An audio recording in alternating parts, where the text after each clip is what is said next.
नमस्ते साथियों। आज हम पर्याय और वाची इन दोनों शब्दों का अर्थ समझेंगे और इन दोनों शब्दों से ही मिलकर पर्यायवाची शब्द बना है। साथ ही पर्यायवाची और समानार्थी शब्दों में क्या अंतर है इसको भी जानेंगे।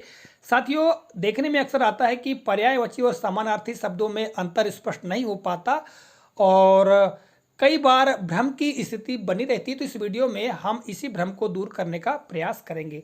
तो साथियों, सबसे पहले हम जानते हैं पर्याय शब्द का अर्थ। पर्याय का क्या अर्थ होता है? साथियों, पर्याय का सामान्य अर्थ देखें तो वैसा ही या उसी तरह का होता है। ठीक है।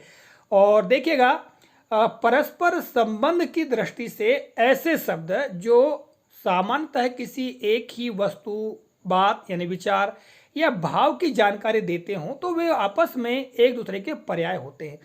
अगर हम सामान्यतः बात करें तो पर्याय का अर्थ होगा समान अर्थ वाला। साथियों, कोई बात है या कोई वस्तु है, उसके लिए अलग अलग शब्द प्रयुक्त होते हैं कि भैया उस वस्तु को और क्या क्या कहा जाता है। ऐसी स्थिति में जो सारे शब्द प्रयुक्त होंगे उसके अर्थ को प्रकट करने के लिए वे सभी क्या होंगे? पर्याय होंगे। ठीक है।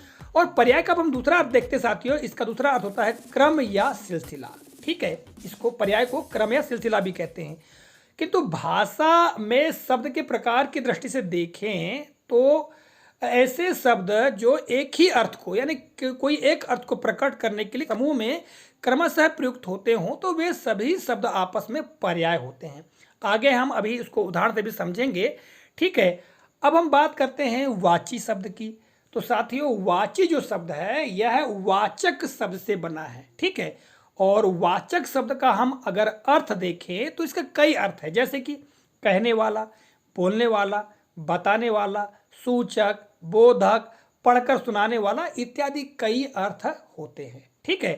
किंतु यदि हम वाची शब्द की बात पर्यायवाची शब्द के संदर्भ में देखें, वाची शब्द का अर्थ होगा अर्थ देने वाला, सूचना देने वाला, बोध कराने वाला। ठीक है। और साथियों, वाचक शब्द से वाची बना है, यानी वाचक शब्द के अंत में अक प्रत्यय का प्रयोग हुआ है और अक को हटा करके ई प्रत्यय लगा देने से वाची बन गया है।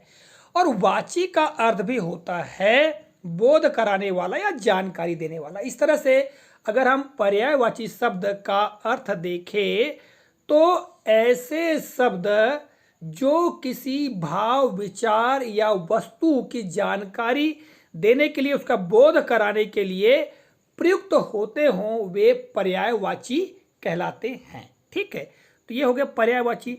अब साथियों, हम बात करते हैं पर्यायवाची और समानार्थी शब्दों में अंतर की। तो पर्यायवाची के बारे में हमने जानकारी प्राप्त कर ली। अब इसका अर्थ देख लेते हैं। जैसा कि ऊपर के वर्णन से स्पष्ट है, ऐसे शब्द समूह जो किसी एक ही बात, वस्तु या भाव के अर्थ को प्रकट करने के लिए प्रयुक्त होते हैं पर्यायवाची कहलाते हैं। यानी कोई वस्तु है, मान लो कोई भाव या विचार है, ठीक है, उसके अर्थ को स्पष्ट करने के लिए अलग अलग शब्द प्रयुक्त होते हो, यानी शब्द समूह प्रयुक्त होता हो, तो वे सारे शब्द क्या होंगे? पर्यायवाची होंगे। अब इसको एक उदाहरण से समझते हैं साथियों। तो देखिएगा इस स्लाइड में उदाहरण: घोटक, बाजी, है, तुरंग, दधिका, सैंधव, अश्व, रविपुत्र, सरता, ये जो सारे शब्द हैं, यानी कुल मिला के पूरे शब्दों का एक समूह है। ये सारे शब्द किसके अर्थ को प्रकट करने के लिए आए हैं? घोड़ा। यानी जो शब्दों का समूह है यह घोड़ा के लिए प्रयुक्त हुआ है। अतः यहाँ पर जो सारे शब्द हैं, घोटक, बाजी, है, तुरंग, दधिका, सैंधव, अश्व, रविपुत्र, सरता, ये सभी क्या होंगे? पर्यायवाची होंगे। किसके पर्यायवाची? घोड़ा के पर्यायवाची। और आपस में हम देखें तो ये एक दूसरे के भी पर्यायवाची शब्द हैं। ठीक है। अब साथियों, हम बात करते हैं समानार्थी शब्द की। तो समानार्थी नाम से स्पष्ट है समान अर्थ प्रकट करने वाला। अब इसको उदाहरण से समझिए। अब हमने पूछा कि अश्व शब्द का क्या अर्थ है, यानी कोई शब्द के लिए मान लो कोई वस्तु है, कोई विचार है या भाव है मान लो, और उसमें कुछ समझ में नहीं आ रहा है और पूछा जाता है कि इसका क्या अर्थ है। और तो उसके अर्थ को प्रकट करने के लिए जब कोई एक शब्द या दो चार शब्द आते हैं एक साथ मान लो, तो वे सारे शब्द क्या होंगे? समानार्थी होंगे। जैसे कि यहाँ पर यदि पूछा जाए कि अश्व शब्द का क्या अर्थ है और उसके अर्थ को स्पष्ट करने के लिए घोड़ा शब्द का प्रयुक्त हो, तो यहाँ पर घोड़ा क्या होगा? अश्व का समानार्थी होगा, यानी अश्व के लिए अर्थ देने वाला होगा। ठीक है, तो साथियों यहाँ पर स्पष्ट हो गया है कि समानार्थी क्या होता है और पर्यायवाची क्या होता है। इसको बहुत ही सरल शब्दों में एक बार और स्पष्ट कर देते हैं। पर्यायवाची वे शब्द होते हैं जब किसी भाव, विचार या वस्तु के लिए बहुत सारे शब्द, यानी उनको क्या क्या कहा जाता है या पूछा जाए, और जब वो शब्दों का प्रयोग हो तो वे सारे शब्द समूह क्या होंगे, पर्यायवाची होंगे, और वे आपस में भी एक दूसरे के पर्यायवाची होंगे। किंतु जब किसी भाव, विचार या वस्तु का अर्थ पूछा जाए कि इसका क्या अर्थ है, और उसके अर्थ को बताने के लिए कि वो क्या है, किसे कहते हैं, जब उसके लिए कोई शब्द का प्रयोग होता है तो वह शब्द उसका समानार्थी होता है। अब यहाँ बात आती है, क्या कोई शब्द किसी वस्तु, भाव या विचार के लिए उसका पर्यायवाची भी हो सकता है या समानार्थी भी हो सकता है या नहीं। तो साथियों, एक दिया गया शब्द पर्यायवाची भी हो सकता है और समानार्थी भी हो सकता है। ठीक है, किंतु पर्यायवाची कब कहेंगे और समानार्थी कब कहेंगे?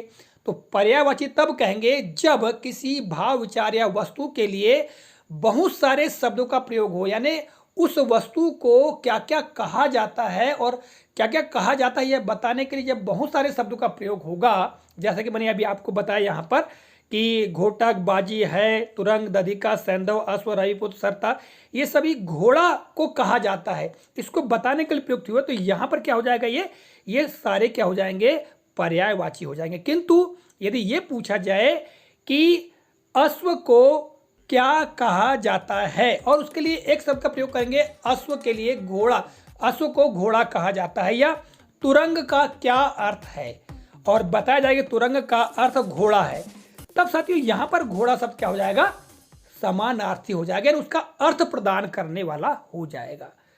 तो साथियों, इस वीडियो में, इस कालखंड में मैंने आपको बताने का प्रयास किया है कि पर्यायवाची शब्द क्या होते हैं, समानार्थी शब्द क्या होते हैं, इन दोनों में अंतर स्पष्ट करने का प्रयास किया है। आशा करता हूं जानकारी काफ़ी उपयोगी और मज़ेदार लगी होगी। मिलेंगे अगले कालखंड में, तब तक के लिए जय हिंद।